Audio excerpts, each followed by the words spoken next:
Interview dyan. Interview. Kailangan naman kayong pangalan.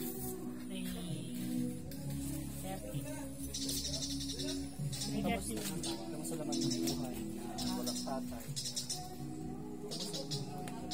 Pero masakit pa rin. Oo, syempre. Dito pa rin Kasi 5 months pa lang, 5 months pa lang nawala siya. So fresh pa talaga nawala yung tatay. kapatid mo, hindi pa ay tanggapin nila na. Ito yung nasa baba. Yan yung kapatid mo na nasa dudahin. Hello po, Daddy, Tata. Wala siyang lapida. Wala na ba? Kasi bago pa lang talaga. Ano ba dito? So papalagit pa siya. Tapos dito may patungan. Papalagit pa siya ng lapid. Kasi nandito, lolo, si Matmat, si Mama. Oh, ilang sa likod? Tapos kung makakasampung taon na si Lola, makakasampung taon. Hindi naman din sila na isa. 10 taon. Pwede nang 5 years. Hindi pa pwede. So ayun ang guys, tayo sa anong pangalan nito? Anong cemetery ko? Cemetery ng Alfonso. So ayun guys, dito tayo sa cemetery ng Alfonso. So it seems na malapit na yung araw ng mga patay. Dinalaw namin yung isa sa mga tatay ng friend namin na si Edward. So 5 months pa lang bago namatay yung father niya. So masakit pa rin para sa kanya. Yan, bago pa lang. Pumunta kami dito para magpirit ng kandila. So, ayun na nga guys, nandito kami ngayon sa cemetery ng Alfonso.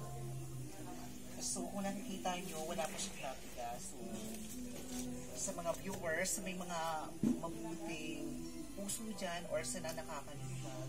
So, pwede kayo mag-donate. So, Mag-donate ng panggawa ng lapida. yes. So, ang sakit mo para sa atin. Alam mo yung bata mo pa, tapos ako rin kailan ng father. Nakaka-relate ako. Kasi, di ba, umuwi ako ng probinsya, tapos nagka-problem kami ng tatay ko. So, kung may babalik lang, dapat ipinakita ko yung anong nararamdaman ko sa kanya.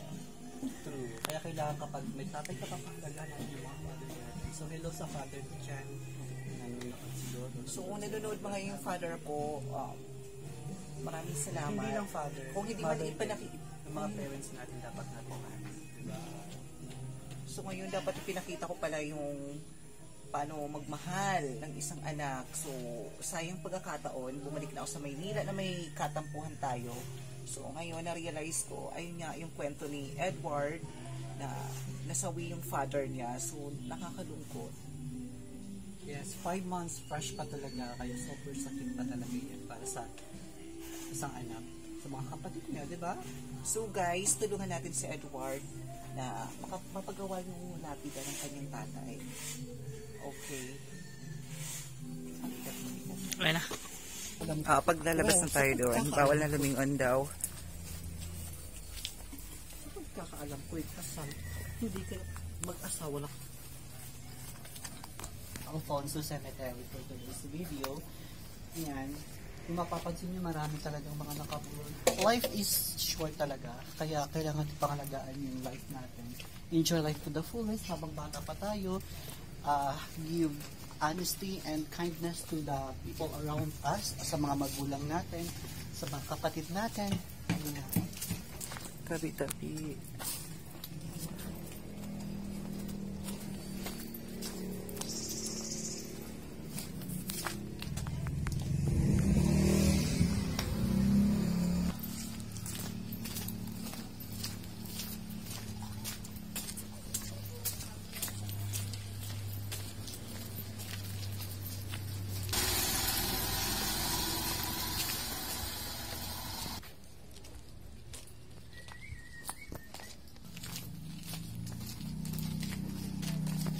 Here right now sa labas ng Alfonso Cemetery. So ayun, next destination namin is yung kanilang barangay hall or kanilang municipal hall.